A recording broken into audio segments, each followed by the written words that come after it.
What's up, baby? I'm Fight Nugget. I've been wanting to make a video for a while. This is the video I've been thinking about making. I feel like I just have to get this out. Apologize for the audio quality. It's just you, me, my phone, and a gooseneck right now. But I had to get this out there. So, what I wanted to talk about, what I've been thinking about for a while, is some of the fighters that don't have these winning records. People are talking about what a loss might do to a fighter's mindset. And as a fan, I'm someone who gets excited to see Andre Fili on the card. I get excited to see, you know, friggin' Adrian Yanez, even Cody Garbrandt still, you know. So I thought I'd pay some of these guys their flowers. So I'm going back to January 1st, 2021, and I'm counting these fighters' UFC fights up until today, July 4th, 2026. Shout out Fireworks. And they got to have at least 6 fights in the UFC. I'm only counting their UFC fights. Um, and I'm ranking these based on how good I think they are, where the momentum is, where they're at in the matchmaking right now. That's going to affect how entertaining their fights are. And a lot of time, that's what's more important to me at this level. But I do consider potential and um, skill when making this list as well. But you're still going to be kind of upset probably about where some of these people place on the list. But some people just live this shit. You know, this is not a cockroach tier list. This is not a Neil Magny, Kevin Holland, Derek Lewis kind of tier list. Um, I'm just never excited to watch Neil Magny fight.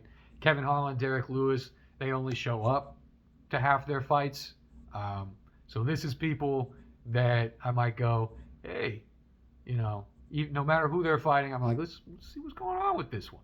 So speaking of the potential, at number 10, I'm putting someone who I've never picked to win a fight, may never pick to win a fight, but I want to be there when he does win his next fight because, God damn it, is Mateusz Rambetsky not trying. This guy is pushing forward, being completely outmatched by almost everyone that he fights, out attributed, out skilled. He just tries to put on the pace. And he is willing to bleed all over the canvas to lose to a guy with a broken leg. He's 4-4 in the UFC. He's on a 3-fight losing streak, though. But let's try to get to the UFC. If anyone's listening, which is crazy, you got to keep Mateusz Rambetsky at least until he wins again. Let's be there for that moment. We support him. It's great to watch him lose. Will be great to watch him win. Number 9, I'm going to put Morgan Charrier. Morgan Charrier is not everyone's favorite fighter. He's not my favorite fighter. But he is living this win-loss record since he's come into the UFC. This guy is 3-3 right now. It's perfect win-loss, win-loss, win-loss. He's on track to win his next one, which will get him out of this list if the pattern continues. But when he loses the one after that, he might move up just because he's always in exciting fights, or at least most of the time, and he will prove that he is a true 50-50 fighter in the UFC. We ride with Morgan Charrier. Always an exciting fight. Great fight with one of the 50-50 GOATs, Nate Landwehr. Couldn't make this list. Nate Landwehr has been looking kind of sad in the last few, even though he was doing really good against Morgan Charrier. But I got to leave him in the honorable mentions. We're going to put Morgan Charrier at number 9. At number 8, I'm going to put someone I hate to include in anything, Yair Rodriguez. We know he's inactive. We know he's entitled. We know he's got privilege in the media rankings. He's going to get fights he doesn't deserve, but I'm going to watch him. I'm going to watch him because he's an exciting fighter. He spins more than he needs to. I like that kind of shit. He is good, so I could see his fights having significance. I don't think there's going to be a run. I don't think he's going to fight enough to run. I think the privilege is running out. Not enough people even care about Yair Rodriguez anymore, but I got to be real. Next fight announced, I'm going to be there. And I'm sorry. I've been doing this so many times because I keep screwing up and I don't know how to edit videos. So we're going to stick with one take, you, me, one phone, one gooseneck. All right. So number 8, we give respect to whoever I just said. Yair Rodriguez. No respect. Get back in the cage. I want to see it. Number 7, Jan Blachowicz. Jan Blachowicz is 2 wins, 3 losses, 2 draws since 2021. He is the test. He is still the test if you will touch light heavyweight gold. 43, he's slowed down. It's not always the most fun to watch his fights, but you cannot lose to Jan Blachowicz and get the belt. And even if you do, it's going to be close. He's got that power. He's got that skill still. He's slowed down, but people respect Jan Blachowicz. And they're going to have like a little titter-tat a lot of the time. They might awaken Jan Blachowicz and get put on the back foot, you know. I don't remember which Bogdan it is that he's having the rematch with, that he got the draw with. You better hope he wins, or at least draws again. You better not lose. He'll be out of title contention. If he wins, you know, maybe it's the Bogdan run. That'd surprise me, but that's the pattern. All right, we got to give respect to 43-year-old Jan Blachowicz. As an old dude myself, 36, I love to see it. So, number 7, Jan Blachowicz. At number 6, got another guy with a fight booked. A lot of these guys are going to be fighting their way maybe out of, maybe deeper into this list coming up. All right? A lot of these guys have fights booked. So, at number 6, Chidi Njokuani. I love Chidi Njokuani. He's a freak, but he has great fights. He has moments where he's so violent. He can do so much damage. He's not got the most power, which is weird, but those knees, those elbows, what he does in the clinch, it can slice you up. You know, he had one of the best fights of the year earlier this year with Carlos Leal, you know, a wrongfully 2-2 fighter. Hopefully we don't see him on this list, but if we do, shout out to Carlos Leal. We got a special place for you. But Chidi Njokuani, he can turn it up. And even when he loses, that RoboCop fight, that just showed that RoboCop is a GOAT. That's all that showed. Chidi Njokuani, you know, he's moved down to welterweight. He's got some interesting matchups with his dimensions. You know, this is the freak division now. And I just got to give a shout out to Chidi Njokuani. I'm excited for the Jeff Neal fight. Jeff Neal's been on a bad losing streak. He looks like he's getting worse every fight, but I think this is a good place for him in matchmaking. I think this is going to be an exciting fight. I don't think there's going to be a Chidi run. He's like 38, but I love it when I see Chidi on a card. Looking forward to it. Chidi's number 6. At number 5, I have Israel Adesanya. Now, it's actually after the Joe Pyfer loss. He's 4-6, by the way. After the Joe Pyfer loss is now where I'm a little bit more excited to see Izzy fight. We've already seen he's not getting the belt back, but where he might be at in the matchmaking now, we might be able to see him style on people a little bit more. It's always exciting when he does get in that slick, smooth, striking style on someone. I feel like he's going to get more opportunities to do that. And we're going to see more 3-round fights out of him, I think. I think we're going to have some 3-round fights. as he moves down cards, and I think that's going to push him to be a more exciting fighter. He has the idea that he's just looking for exciting fights.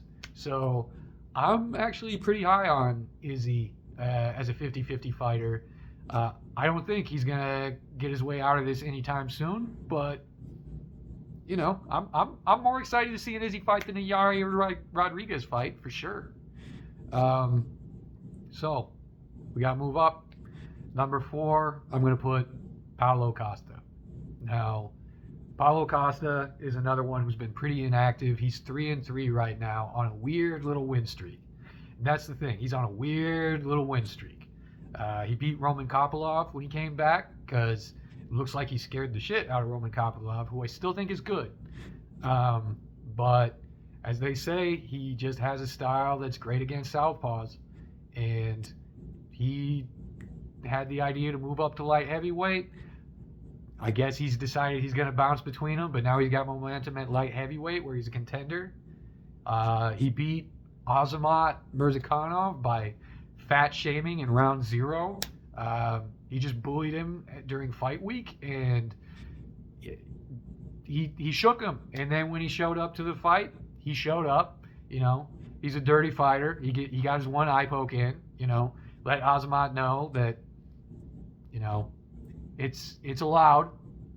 And then he just broke his arm, and then yeah, I think he made him feel bad physically and emotionally, and then just tipped him over. So now we got contender at light heavyweight Paulo Costa with, I have no idea who he's gonna fight next. It's fucking weird, but I can't help it. It's curious. It's exciting. Let's see what's going on with Paulo Costa in the future. At number 3, we have another middleweight jumping up to light heavyweight. I guess that's just what, with RDR and Hamzat, that's just what light heavyweight's going to be. It's going to be middleweight where RoboCop will rule. I promise you, RoboCop, he's coming. But Robert Whittaker, I'm putting him above Paulo Costa. I'm putting him above Paulo Costa because I think he's better than Paulo Costa. I still think this Paulo Costa thing is weird. Robert Whittaker, he's locked out of the title at middleweight. I guess light heavyweight is also middleweight. I think he would have been locked out of light heavyweight anyway if it wasn't going to be all the same guys coming up. But he's fighting his way out coming up on 329. You know, he's one of these guys. He's 4-4. He's also fighting 4-4 Nikita Krylov. I think it's going to be a good fight. I don't think the light heavyweight move is maybe the best for Robert Whittaker. The skill level is lower, but I don't think he's that big a guy. I know he barely lost to RDR, but, you know, if he ends up fighting RDR again, RDR is just going to be bigger and less drained. So, and he'll still grab the gloves. But Robert Whittaker, I think he's going to be able to do some work at light heavyweight. I don't think there's going to be a run, but Robert Whittaker's way more exciting to watch fight than someone like Paulo Costa or even Izzy. You know, he had some bad luck as a contender after he lost it, but I believe in Bobby Knuckles. We're going to put him at number 3. At number 2, I'm putting Brandon Moreno. Brandon Moreno's 5-5.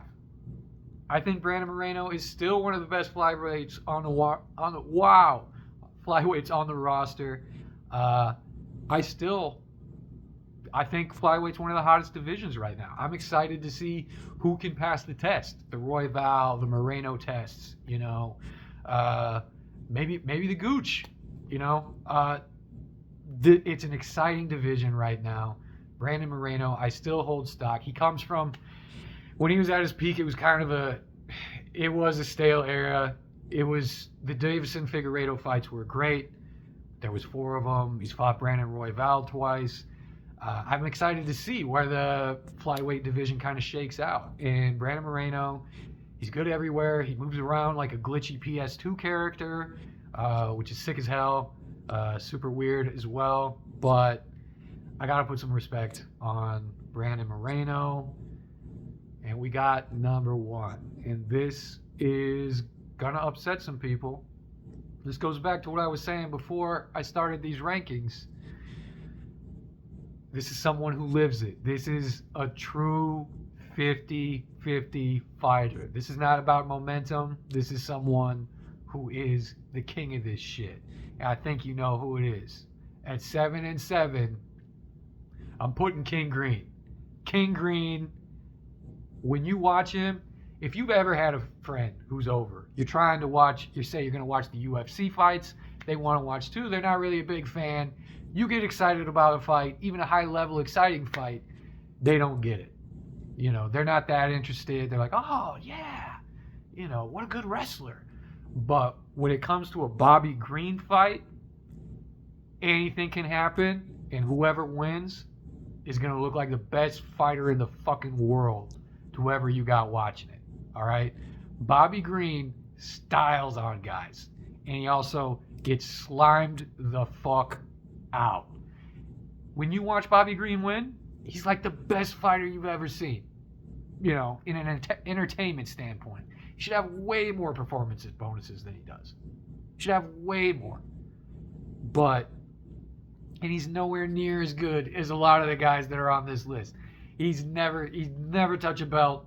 Doesn't matter. He's old. I think he's going to stick around, though. I think he's going to keep doing this. He is the man of 50-50 fighters. He might fight his way out of this one, you know? Maybe Terrence McKinney. I don't think so. I think Terrence McKinney's going to just spaz all over him, and we're going to have a knockout in the first 2 minutes. But maybe 2 minutes, 30 seconds, we see King Green do it. I believe in King Green. He is the true 50-50 king. We'll see who stays on this list. We're going to update this as things go. You know, we got Peter Yan. He's 5-4. Corey Sandhagen, Brandon Royval. You know, they're getting close. Jared Cannonier. We'll see you, man. I wanted to include Chris Curtis. 6-5-1 no contest. I just can't do it. Channel beef with Chris Curtis would be amazing, though. That'd be very good for me. Congratulations to Rafael Fiziev for fighting his way out of the 50-50 list. Shout out to you. Shout out to guys who win. Shout out to guys who lose. Just ride with the guys you like. You know, they don't have to be winners all the time to be one of your favorite fighters. All right. I put out a video. Incredible. Thanks for watching. Maybe there'll be a next one.